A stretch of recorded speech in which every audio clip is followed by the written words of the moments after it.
Get ready to hear the truth about America on a show that's not immune to the facts with your host, Dan Bongino. All right, welcome to the Dan Bongino Show. Producer Joe, how are you today? All ready to go, Dano. Let's hit it, baby. Oh, man, do we got a show for you today, folks. This is going to be stacked. Finally, it happened. President Trump has ordered the declassification of the materials we've been asking for, the FISAs, the texts. We should finally get an idea of what happened in this epic disaster known as Spygate, known as Spygate by me, even the title of my book. And the liberal media is freaking out, folks. And I'm going to tell you why they're freaking out today. This is going to be a ride, so strap yourself in, buckle your seatbelts. I've got some explosive stuff for you. Matter of fact, I just got off the phone with Jeff, who writes for The Market's Work, in other words, who writes some good pieces, and we were discussing some just explosive stuff here. All right, don't go anywhere. Today's show brought to you by our buddies at My Patriot Supply. As you've seen with a lot of these recent natural disasters, preparedness matters. You ensure everything in your lives that matter. Ensure your food supply. Recent events have proven to us again the importance of preparation. Once the cone of impact was known for Hurricane Florence, we all saw the pictures of empty store shelves cleared of basic food and water. That's not what you want to face when an emergency strikes you. Folks, you need a plan for food storage and water filtration, protection from disasters, and you need your survival tools. This is important stuff. Here's where you get those things. My Patriot Supply. They've helped hardworking Americans prepare and become more self-reliant for over a decade. They sell hundreds of items, including emergency survival food kits. I have tons of them. Gravity-powered water filtration systems at the MyPatriotSupply.com. That's MyPatriotSupply.com. Could be a category for hurricane, an earthquake, a cyber attack, shutting down our power grid, maybe flooding, and a water contamination crisis. For those emergencies and more, shop at MyPatriotSupply.com. That's MyPatriotSupply.com. Do it now and sleep well tonight. I have a ton of stuff from them. It's terrific. All right. Listen, folks, here's the problem. Here's what's going on right now. So Donald Trump, as you know, ordered the declassification yesterday of these FISA documents, the FBI 302s, and importantly, Joseph, the texts from Comey, McCabe, and others who were deeply involved and embedded in this disastrous Spygate debacle. All right, here's the problem. Here's why the media is worried, and here's why they're freaking out, folks. The declassification is not only going to show that the entire case, there was media involvement in selective leaks. The media may have known, and select members of the media may have known this story was BS the whole time because they may have had the unredacted FISA warrant the entire time. Now, think about what I'm telling you, okay? Yeah. This is why a lot of these people are freaking out. Joe, as the audience ombudsman, yes, as always, stop me if I'm leading anyone astray or you don't understand what's going on. I shall.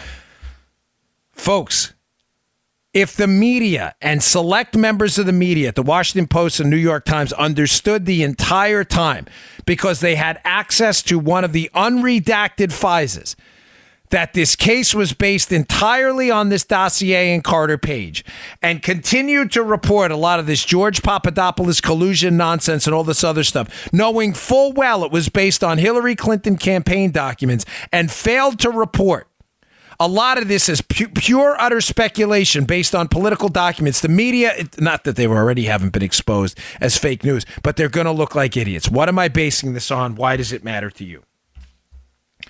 One of the best articles I can recommend to you that would lay this out for you if you're confused at the end of the show is going to be in my show notes today. It's a piece from August by Jeff Carlson. It's at The Market's Work.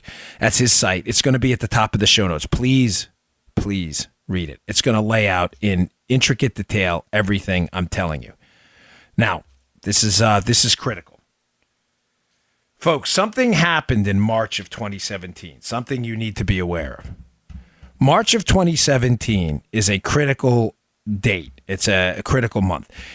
March is when the unredacted, we're pretty sure, the unredacted FISA applications from October and January are delivered over to the U.S. Senate, right? All right. These unredacted FISA applications, Joe, are, from what I'm hearing from a number of people, are heavily married to the dossier, almost exclusively basing their information on the discredited dossier. This is important, okay? Okay. The discredited dossier is a key component of these October and January FISAs that are October and January, October of 2016, January of 2017. So in March of 2017, the Senate Select Committee on Intelligence and Senator Grassley and Senator Feinstein from Judiciary get a copy of these unredacted FISA applications, which I'm telling you, ladies and gentlemen, the scandal is they're based almost entirely on a dossier paid for by Hillary Clinton. Now, this is where the media, and this is why they're freaking out. Now that Trump has unredacted a lot of this, specifically certain pages of the fourth FISA, which is the last one, but it's important because all this stuff has already happened at this point.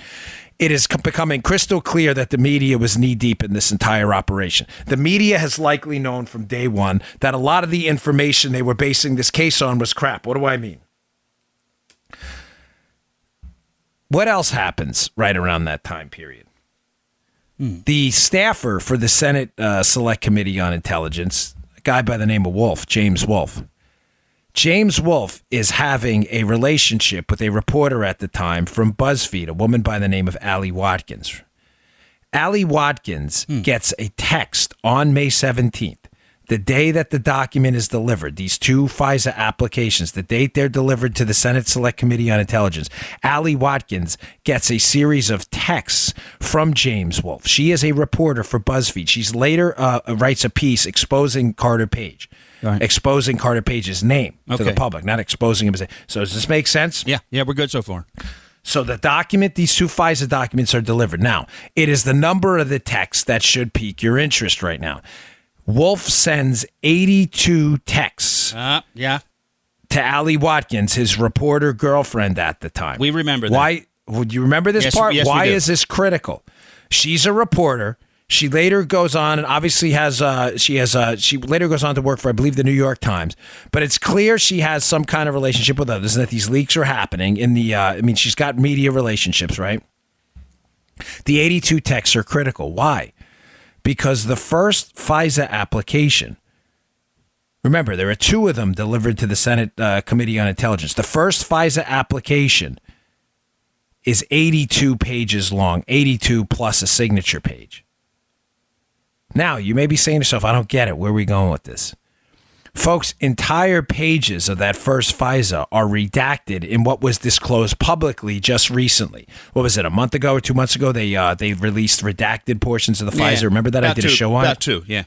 Yeah, about 2 months ago, right? 82 pages, that number is critical because the first FISA is 82 substantive pages long, along with a signature page. Now, you have to ask yourself a pretty basic question here, folks. If James Wolf and the Senate Committee on Intelligence as a staffer is handling this original FISA warrant, why would he text a fully blacked out, redacted page to his reporter girlfriend? The answer is he wouldn't. Right. It doesn't make any sense. It makes no sense at all. If the document was 82 pages long, the substantive pages, again, outside the signature page, why would he text a fully blacked out page? Now, let me be crystal clear on this. You read Jeff Carlson's piece today, you'll see that as well. Some of these pages are fully redacted. Why would you text essentially a black dot to your reporter girlfriend? You wouldn't. What does that suggest? That the length of the text, we know it was 82 pages because Wolf is now under federal investigation. It suggests that he sent the unredacted FISA to his reporter girlfriend, who subsequently reported on this information. Folks, suggesting that this woman who worked for BuzzFeed and obviously has relationships in the journalism field, later went on to work for the New York Times, that Allie Watkins and other reporters may have had access to the fully unredacted FISA you're about to see. Why does that matter, folks? Because I'm telling you what's in the fully unredacted FISA is the scandal. It's the scandal from 30,000 feet that they spied on this Carter Page guy using information from a dossier paid for by Hillary Clinton, the information being laundered through the Justice Department. And they used media leaks to buttress their case. The whole case is based on a fake dossier. That's the scandal, folks. The whole thing is based on this fake information. The problem and the reason the media is freaking out over these declassifications is because now the public's going to see what they've known the whole time, that this case was was based entirely on political information provided by people paid by Hillary Clinton. Joe, do you get where I'm going with this? Oh, yeah. They should have let that information go a long time ago. Daddy. Yeah. If the media had this information and understood that this was all based on the dossier, why have they been promoting all these alternative fairy tales? The Papadopoulos story, all this other stuff. If they've known the whole time, people in the media, that this case was based entirely on political opposition research paid for by the Clintons, why have they been propagating all of these additional myths? It was about Papadopoulos. It was about this. It was about that. It was about the dossier the whole time. Yep. The media's known it, ladies and gentlemen. Boom. Now, there's some critical stuff here. This is why this is going to be an epic moment for the media, and there's going to have to be a real recognition moment where they look in the mirror and have to say to themselves, what was our role in this? Because they clearly propagandized the American people. Here's what else is going on. In April 11th of 2017, the Washington Post, Devlin Barrett Adamentios, who were intimately involved in this media operation with the FBI. Their names appear in text messages with the FBI. It's clear they were the recipient of some leaks, some critical leaks in this. They write an article about the existence of the FISA warrant, which appears on April 11th, again, of 2017, about the existence of the FISA warrant against Carter Page. But, folks, there's a critical mistake in there. The initial article, which they had to issue a correction for, again, Jeff has this in his piece. I strongly encourage you to read it. The correction is critical. The Washington Post piece from April 11th indicates that the FISA was issued in the summer of 2016. Folks, that's not accurate. That's not accurate. The FISA was issued October 21st of 2016. That is clearly not the summer. Matter of fact, it's you're starting to approach the winter. Why does that matter? So just to be clear what I'm saying here, the media is freaking out because many of them had this fully unredacted document the whole time, which exposes the dossier as the key component to this whole case, which was fake. But secondly here, why did the media report on this summer of 2016 date, and how did they get it wrong? I'm going to make a suggestion to you here. I'm telling you there are people out there who know this whole story. If you're a listener to the show, I'm pretty convinced John Solomon from The Hill knows the whole story and is doing his homework and releasing it slowly in digestible bits so you all get it. If you're watching Hannity's program at night, some of the people who have good sources on this, Carter, Solomon, and others, you'll see this running thread, Joe, that there's something else going on here. Again, why would the Washington Post get the date wrong? The FISA was not issued in the summer. There were applications for FISAs issued in the summer. Who else were they trying to target? Let me lay out for you and let me be clear on this. I'm reasonably confident what I'm telling you is going to materialize as having been the real genesis of paragraph 1. But I can't tell you how I think I know it just yet. I think what happened here is it's obvious the FBI and the DOJ had a political animus towards Trump and wanted to target him. I told you about Plan A, the unmaskings. All the unmaskings and the potential for queries of the NSA database by the use of private contractors. I talked about that in the show last week, how people in the government were likely querying NSA metadata. I mean, we know that was happening based on the FISA court's interpretation. What exactly they were looking for, we're unsure. And we still don't know who those private contractors were. God forbid they were people working for Fusion GPS or CrowdStrike, by the way. We know that was shut down. They now have to move on to a more formal type of operation where they have to get some kind of a FISA warrant. They issue multiple applications which are denied. They do issue those applications for a FISA in the summer. There have been some hints, and I happen to agree with the people who are dropping these hints, that who else was targeted by this? Here's what I think is going to start to pop up in the coming weeks and months, and especially now that we see the declassifications coming out. Joe, here's what happened here. I think Papadopoulos was the initial target of this. Papadopoulos and his meeting, as I've said to you repeatedly, with Mifsud, I think that was the initial target of this investigation. Mifsud has obvious connections to Western intelligence. You can see his pictures out there. I think the Papadopoulos-Mifsud meeting was the opening target for this investigation, and they thought they had struck gold. I think what happened is the Papadopoulos angle did not materialize because Papadopoulos just wouldn't bite. He would not bite. He didn't. Papadopoulos screwed up. He lied to the FBI about the date he was talking to Mifsud.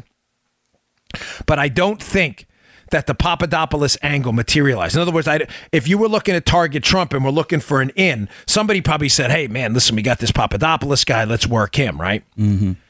I don't think it worked. He wouldn't bite on the Russian email stuff. He wouldn't bite on it. So they really had a soft case against Papadopoulos.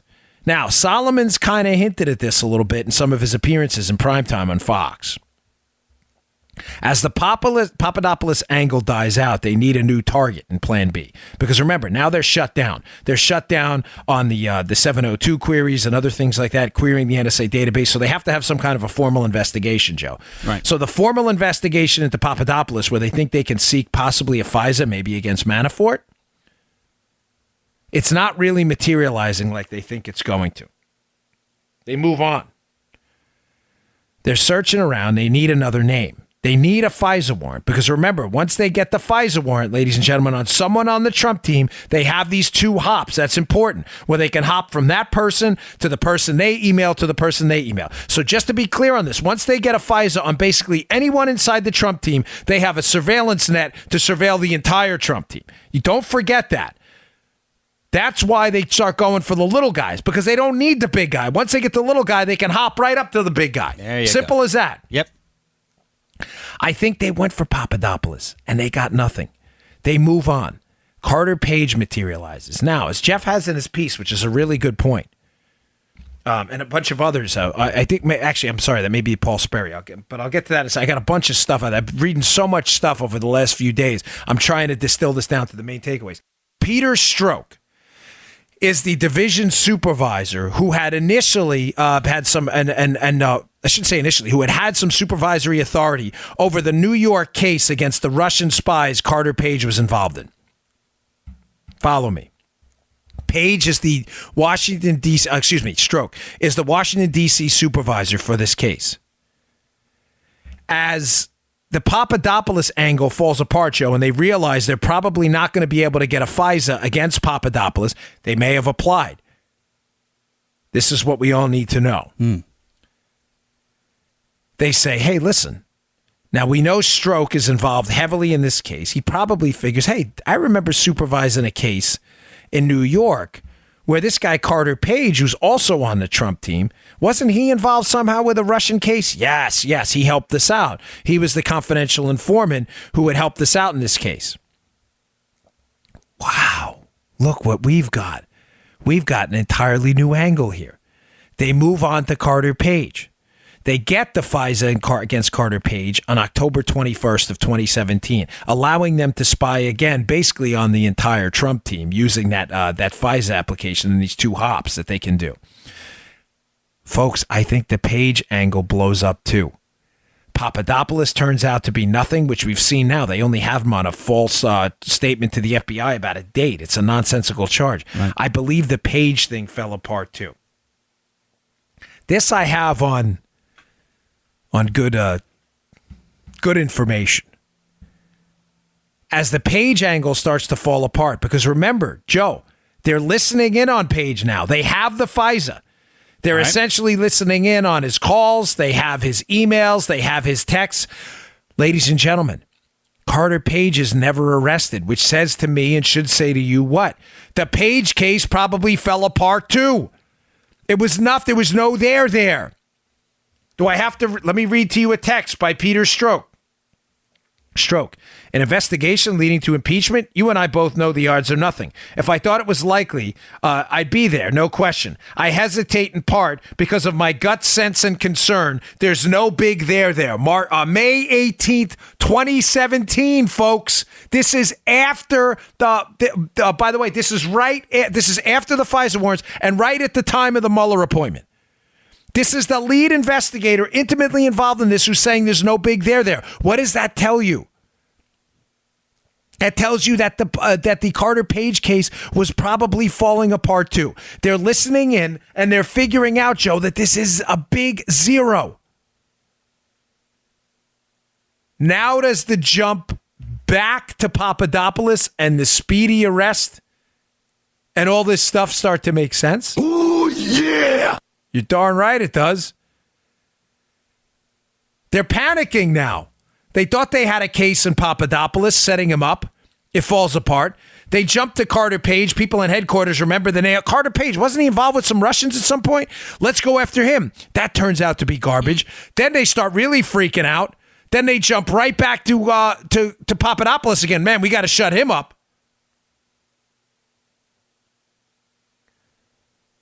Folks, who else were they looking into?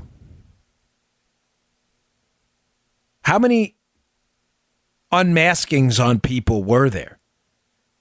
Those national security letters that the FBI now admits using, were there any issued for Papadopoulos? Manafort? Just how extensive was the surveillance operation on the Trump team? You hear all these people hinting to it last night? Is this FISA application and all the FBI notes in this case and the text going to be, is this going to, when we start getting the full spectrum of the surveillance net against the Trump team, was it going to be more than just about Carter Page? Let me give you some other interesting angles on this. And just to close that loop, by the way, I don't have a great answer for you right now as to why the Washington Post in their April 11th article exposing the FISA got the date wrong. And here's where I think there's some confusion amongst me and some others I've been talking to about the case. If that summer date that they got was a leak about a FISA application, and that FISA application was about someone else, it doesn't make sense that their source wouldn't correct it in advance before getting the story.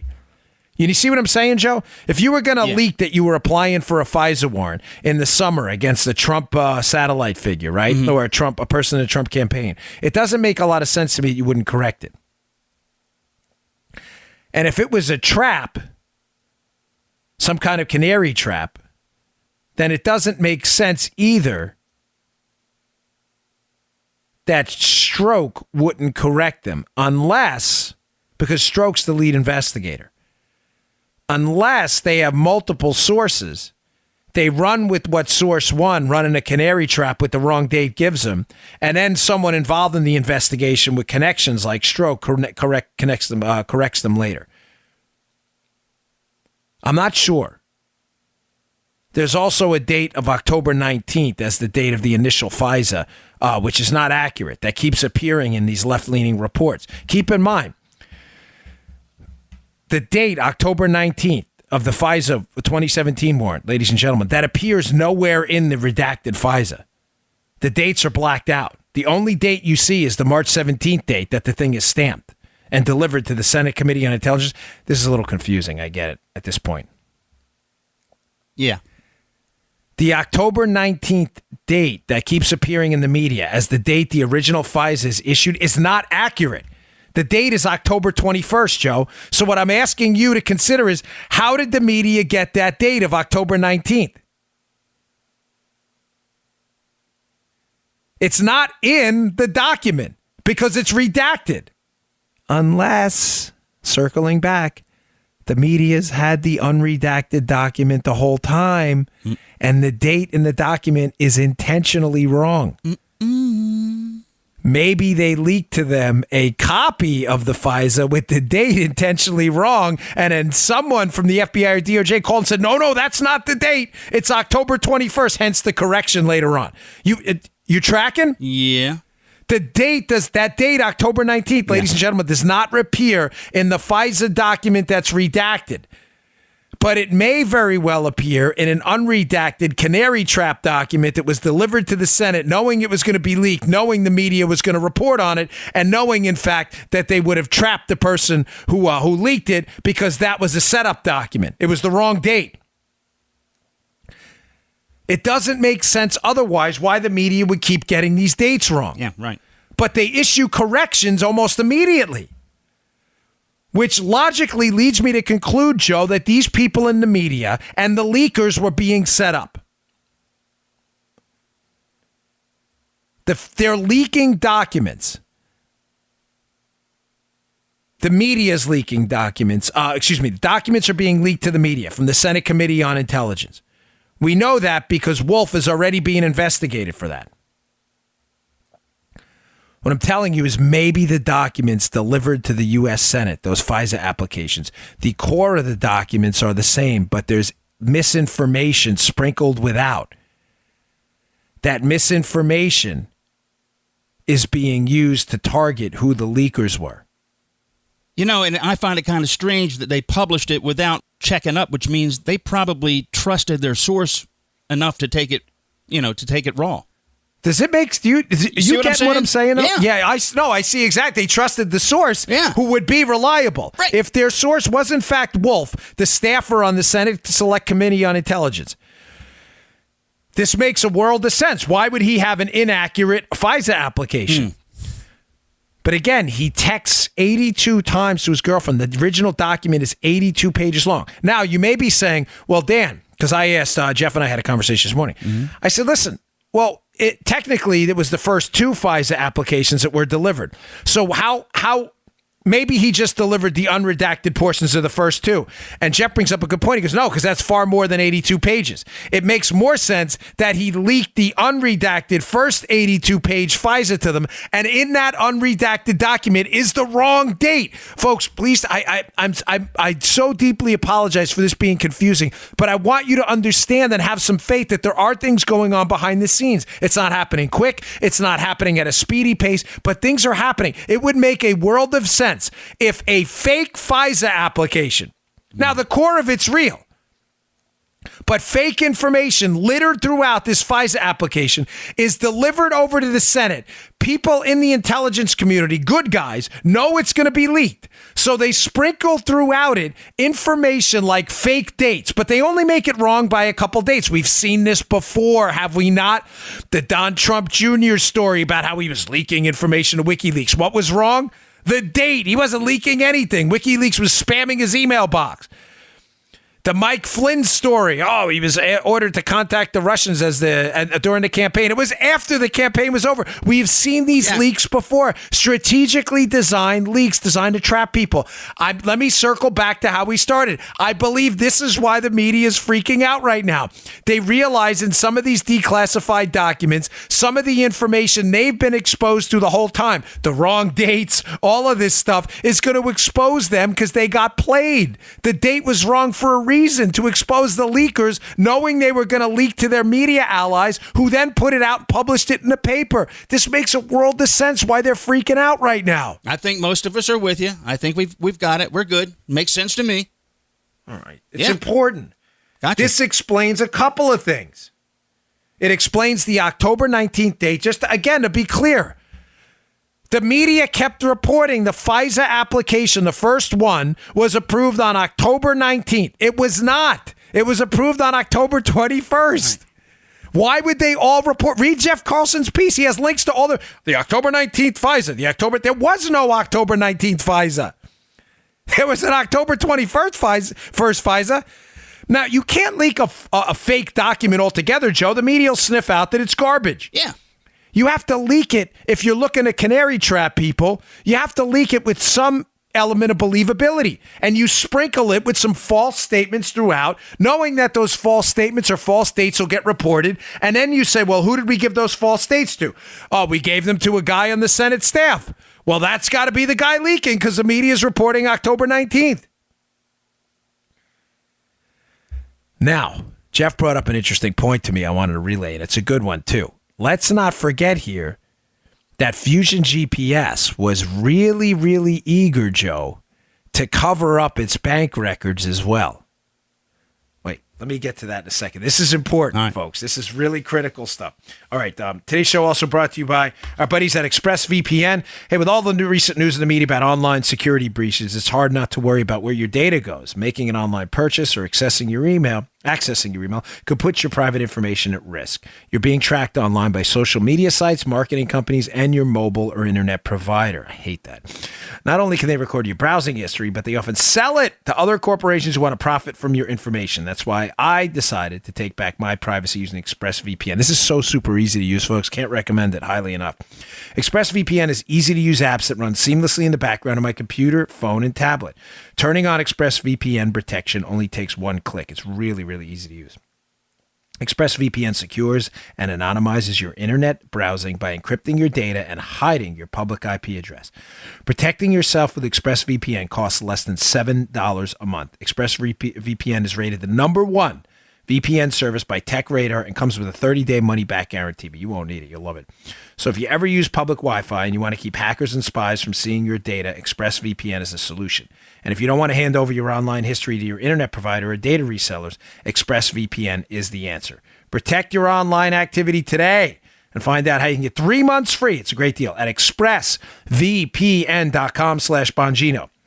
That's expressvpn.com/Bongino for 3 months free with a 1-year package. Visit expressvpn.com/Bongino to learn more. So here's where I'm getting at now, just to go back to these Fusion GPS, which was the company hired by Hillary to gin up this dossier that now with the declassification, I'm telling you, we're going to be absolutely convinced by this declassification, all of us, that this was the entire case, the dossier, the whole thing, the whole time, which was fake, right? Mm-hmm. Fusion was eager to hide its bank records. Who was Fusion paying, Joe? Was Fusion paying some reporters? Now, again, my sincere apologies if this is at all confusing. But the declassification is not simply about, it's about two things. It's about the media's role in this about to be exposed. And secondly, it's about exculpatory info. I haven't even gotten to that yet. That may not have been included. But the media's role in this, what I've been laying out to you is, was the media being leaked to selectively while the intelligence community was already aware of the leaks? They were providing canary traps knowing an extensive leak network was being worked to damage Donald Trump. Number one. Number two, did the media have the unredacted FISA the whole time, which makes them complicit in this, Joe, because they would have known the whole case was based on the Carter Page dossier. The dossier the dossier on Page was a joke. It was a farce. Did the media know this the whole time where they still pumped the collusion fairy tale? Third, who was Fusion GPS paying? Was Fusion GPS on the Hillary Clinton payroll at the exact same time that they were paying reporters to pump some of their stories? Oh boy, if that's the case, ladies and gentlemen, this is why the media is freaking out. They may have been actively involved in a leak operation without even knowing it. They were getting played. I told you about the dates. The dates were wrong for a reason. They may have had the unredacted FISA. Why do we know that, or why do we think that? Because we have an 82-page text, an 82 text exchange with a reporter. The document's 82 substantive pages long. Why would you text redacted pages? It's probably the full document. Also, if there's no date in the document, and there is none, go look at the redacted FISA. You will not find a date other than the March 17th stamp.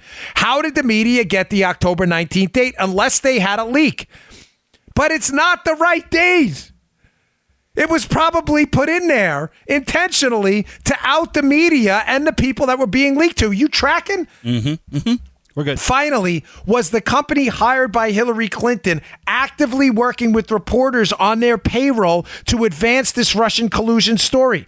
Then, think about the angles here and how devastating this is to the media's enterprise as fair and honest arbiters of the truth. It would be over. You have them first receiving classified information from insiders. That's nonsense.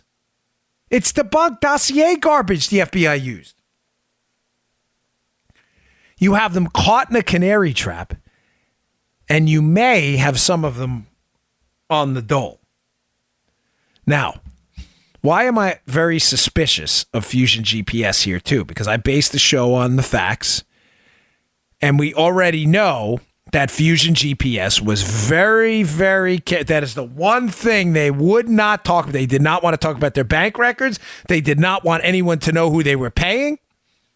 But also, Joe, why did Glenn Simpson run in the Fusion GPS operation? Why did he tell investigators in the case that he only met and started talking with Bruce Orr after the election? That's not true. That's not what Bruce Orr says. Bruce Orr said they started talking in August. August, election in November, August, November. Joe, is August before November?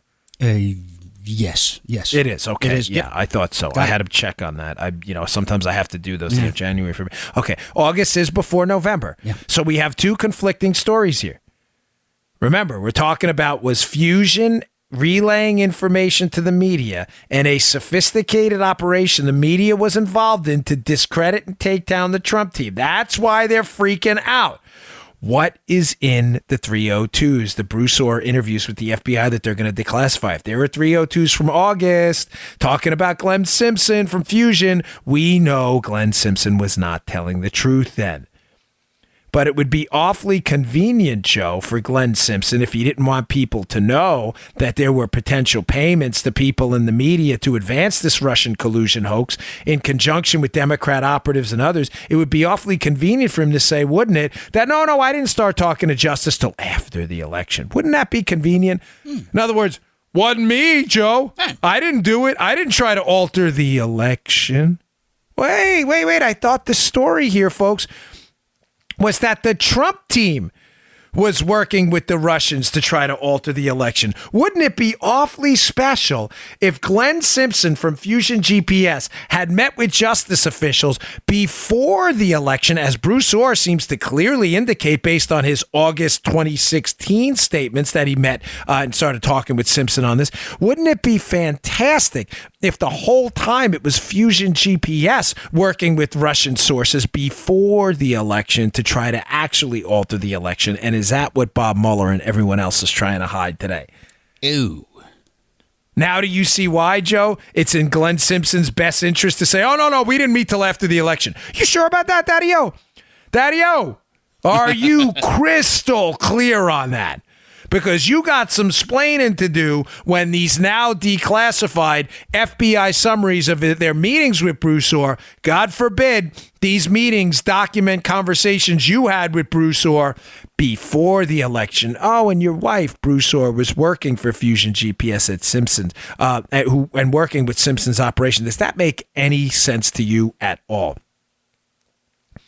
No, of course it doesn't. I think it's clear as day what's going on. Fusion GPS hired Nellie Orr for her expertise in Russian, but for her expertise in something else too. A relationship with Bruce Orr. Ew. She was married to him. There was only one expert. This was not a polygamous relationship in Bruce Orr, and that expert was Nellie. You need access to the Justice Department? Oh, and by the way, she's an expert in Russian too. Isn't that great? How about we work with some Russian sources putting together this dossier, right? We work with Russian sources. We get some fake information from these Russian sources. We can have Nellie kind of help with the whole Russian translation and all that other stuff. Maybe Nellie, maybe Fusion GPS had some access to some stuff. Were they one of those contractors, by the way, tapping into that database? People want to know, Nellie gets to, use her Russian skills here. These Russian sources, she can help out.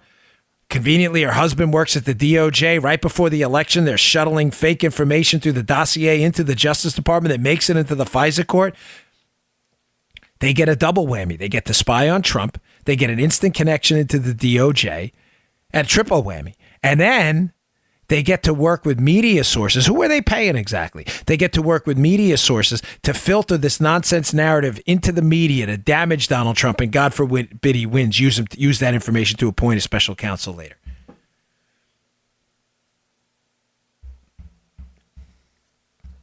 Folks, I'm telling you, this is going to be an epic disaster. Do you understand why? Because a lot of you who are regular listeners, this is familiar stuff to you, some of it. Mm-hmm.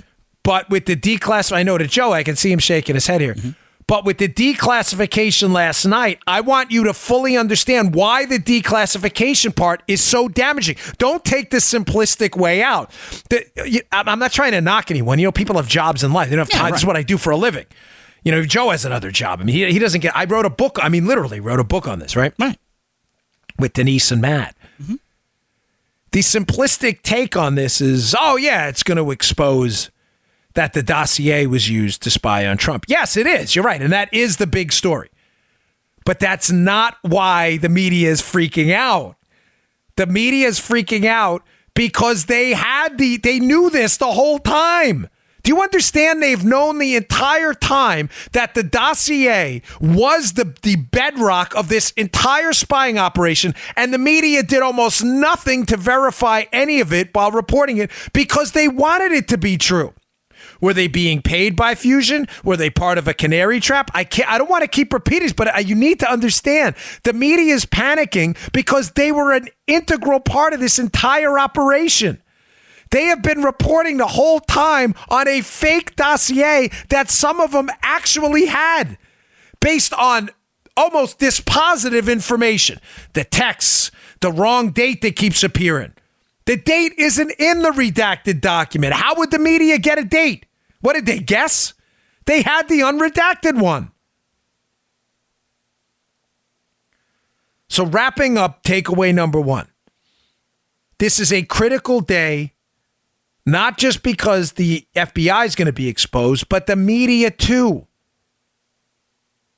We're now going to start to find out just how much they knew, when they knew it, and how extensive the ties were between investigators and media people. That's where the McCabe texts come in. And let me just let you in on a little piece of information that is, I'm not sure if it's exclusive to me, but there were a lot of after-hours communications that happened between FBI higher-ups involved in this. You can cash this check. Take it to the bank. A lot of those after-hours communications were not on devices secured for that information. Whoa. Now, is right. Yeah. Why does that matter? Folks, the FBI dumped an investigation into Hillary Clinton for exchanging classified information over unclassified personal servers. Were they doing that while actually exchanging information on this case and others over unclassed devices themselves? It's not a small detail, folks. Does that explain, at least partially, outside of the political bias, why they were so eager to make that case go away? And why Jim Comey gave that press, no reasonable prosecutor would prosecute this. Were you involved too, Jim? Was there personal email there too? In other words, were you involved in the exchange of information entirely inappropriate over unclassified devices? Now do you see why the declassification, not just of the 302s and the FISA applications, but the declassification of the texts? Now you see why this is so devastating? Man. This entire house of cards, folks, is collapsing. Listen to me, libs. You've been suckered. You've been snookered. You got worked over so bad. You have been promoting this collusion hoax forever. It's over. It's over. Time to take a bath on this. Time to disinfect. It's done. Your story is now completely going to come out. It's finished. It is over. But it's not just the media's role in this that's going to be exposed. It's the exculpatory information, too, that was likely not included. Now, please, again, read the show notes. These pieces are long, but they are worth your time today. There's a Paul Sperry piece at Real Clear Investigations I have in the show notes, which lays out in detail how not only is this going to expose the Carlson piece is more about the media angle, but Sperry's piece is about the angle on Carter Page.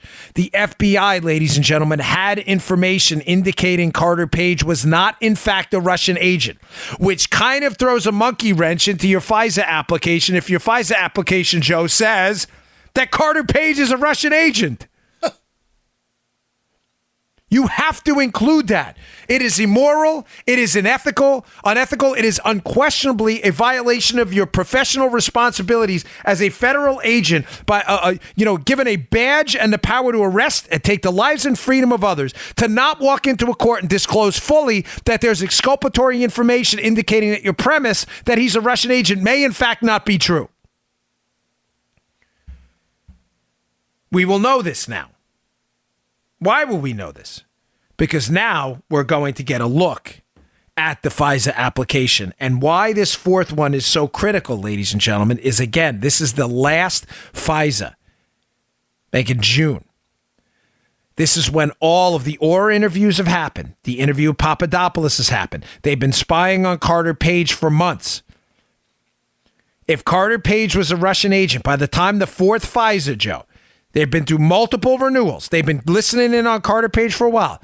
If that fourth FISA contains no exculpatory information they've unquestionably accumulated at this point, then the FBI was spying on an innocent man for a reason to get into the Trump team. And it's looking increasingly obvious like that's the case. Carter Page, again, was on Hannity's show last night. If this guy was some kind of Russian super sleuth, why is he out there right now and not under arrest? I think the reason is obvious, because he's not.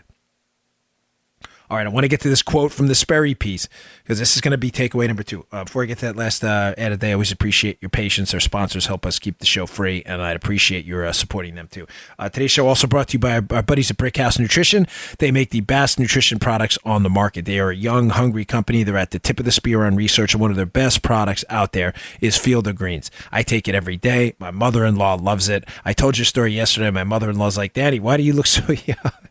Yeah, she calls me Daniel like my mom.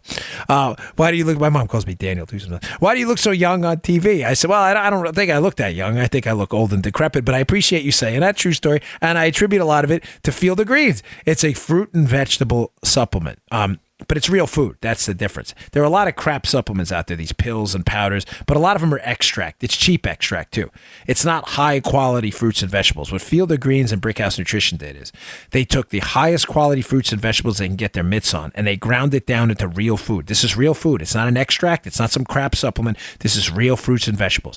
Throw a scoop in twice a day. I put it in green tea. I put it in orange juice. It tastes delicious. You will get your daily intake of fruits and vegetables, which we all know. I have never felt better. It makes you feel better. It makes me think better. I have never felt better than when I'm on it. Make you look better, too. You all need to eat your fruits and vegetables. This is your fruit and vegetable insurance. Give it a shot. It is well worth your time. Go to brickhousenutrition.com/Dan. That's brickhousenutrition.com/Dan. Pick up a jar of Field of Greens today. I've never felt better since I'm on it. I give it to my kids. Everybody in my house uses it. I just gave a jar of it to my mother-in-law, too, who loves it. All right. So takeaway number 2 from the declassification and why it's so critical is there exculpatory information on Carter Page. In other words, information indicating that Page was innocent of these charges the entire time that was not included.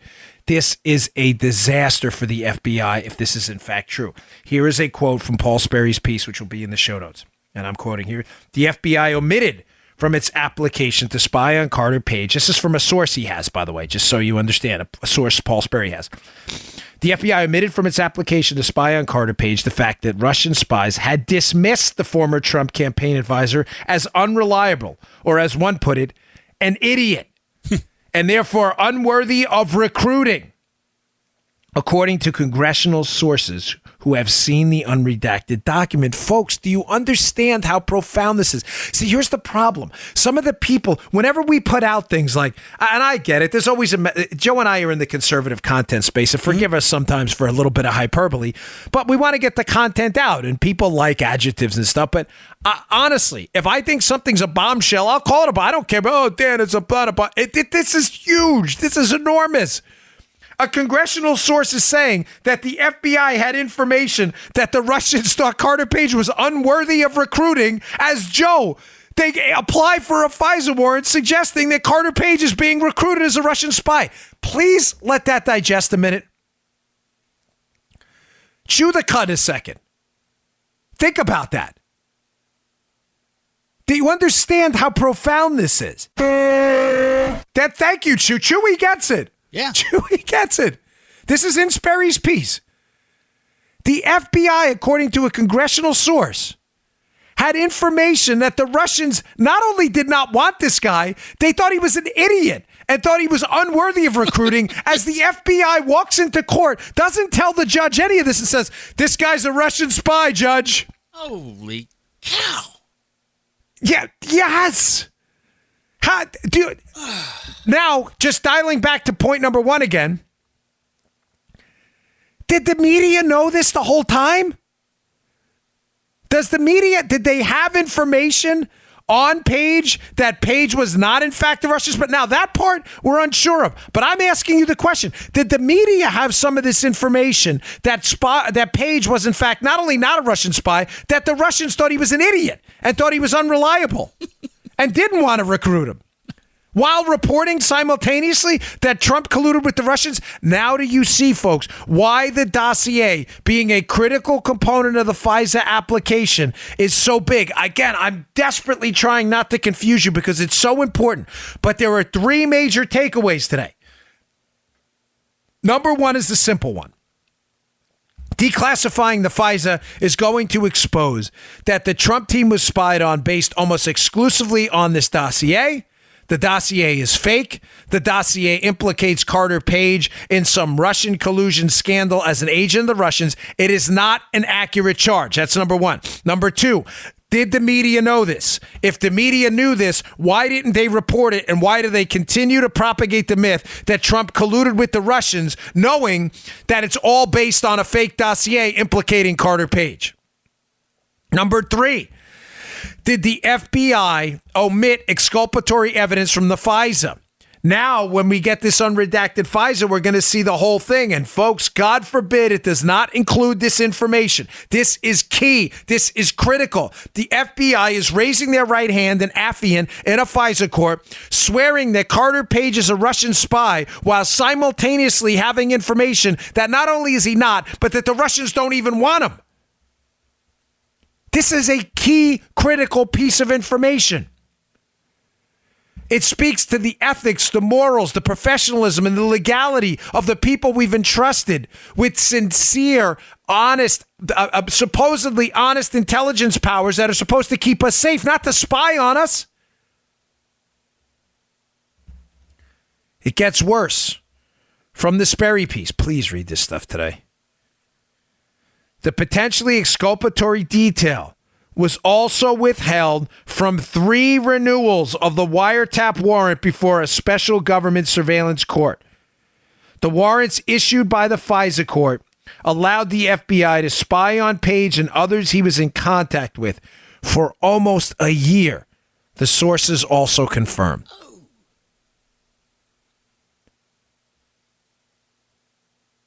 Folks, now do you see why the fourth FISA, which is what they're specifically declassifying, the last one, is it making sense why this is so critical? Mm-hmm. It's bad enough that in the first warrant, the first FISA warrant in October to spy on Page, it's bad enough, Joseph, that they didn't disclose the exculpatory information they had based on the 2013 Russian spy investigation that Page was involved in. He had helped the FBI, ladies and gentlemen. He was a cooperator. That's the case where the Russians called him an idiot and deemed him unworthy of recruiting.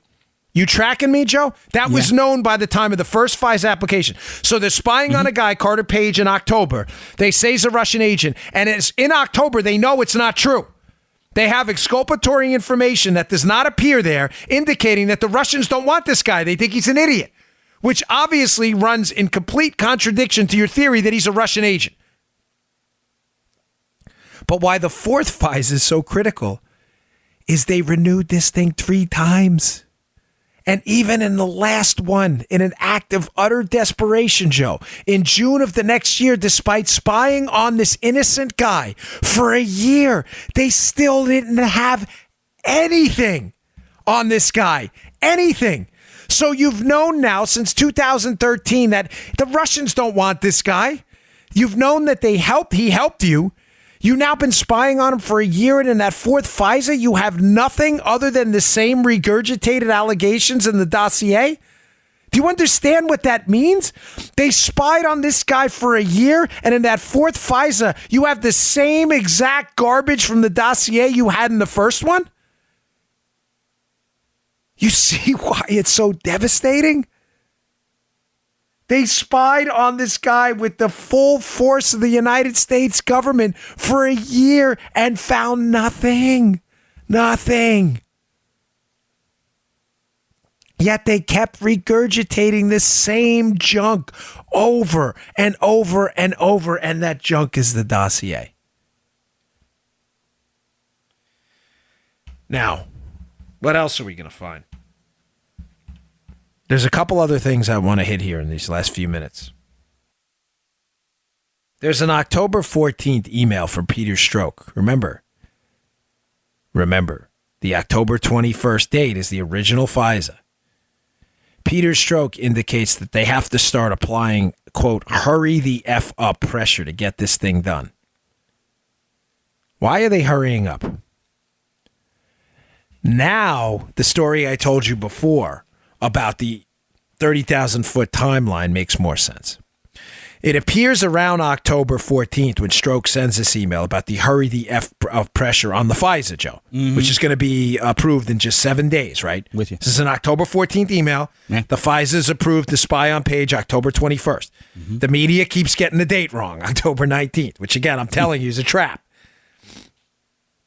Why does Strzok need the DOJ in their vetting process to, quote, hurry the F up? Why? Because right around October is probably when they start to figure out, or probably earlier than October, it's probably before he sent this email, is where they probably start to figure out that they've got absolutely nothing on their Papadopoulos angle. Remember, the Papadopoulos meeting with Mifsud, where he's told about this Russian dirt on Hillary, happens earlier in the year in April. They probably run that thing into the ground. They try to set up Papadopoulos. They run a spy against him. They do whatever they can, and they've got nothing on Papadopoulos. He doesn't bite because there's nothing to bite on. He doesn't know anything. He doesn't even have the contacts in the campaign to at the high levels to make the collusion happen, even if he wanted to. Around October, what's coming up, Joe, in November of 2016? The election. Yeah. You think? Here it comes. Strzok, whose anti-Trump animus is clear as day at this point, and again, who is now I'm going to tie it together for you, was the supervisor in Washington, D.C. overseeing that 2013, was a supervisor, that 2013 case from the New York office with the Russian spies where Carter Page cooperated. They finally start to see it. Let's try this Page guy instead. There was something with him and the Russians, right? They need to speed up the FISA, which is issued October 21st, because they're running out of time before the election. They know if they can get a spy net on this guy, a drag net through the FISA warrant, they can start to hop around through the two-hop rule through the Trump campaign. And if there is any Russian collusion, although Page says later on in May there's no big there, that they'll find it and they can get it before the election and probably leak it to their media sources. They don't have anything. But now that October 14th email, hurry the F up pressure, is starting to make a whole lot of sense. Also, folks, there's a very suspicious text exchange that's been milling its way around that should make more sense now that the redactions are going to be pulled out. There's a text exchange, Joe, from, what is this? Looks like right around the October-November period. Excuse me, my eyesight's really bad. It's sent to Peter Strzok, and he says, we need to lock in redacted in a formal, chargeable way, too. Strzok then texts back. He says, I agree. I've been pushing, and I'll reemphasize with Bill. It's assumed he's talking about his boss, Bill Price, then. Folks, if the name's redacted, so let's be clear. Comey's fired at this point. Comey, what do we say here? So Comey, we need to lock in a formal, chargeable way. So, yeah, he wants to, just to be clear who he's talking about. I don't want to confuse anybody. Peter Strzok, who's the lead investigator in this case, talks about locking someone in a formal, chargeable way, but the name is redacted. And Peter, Lisa Page says that. And Page responds, "I agree. I've been pushing, and I'll reemphasize with Bill Priestep, his boss. When these redactions are pulled out, God forbid that name is Mike Flynn,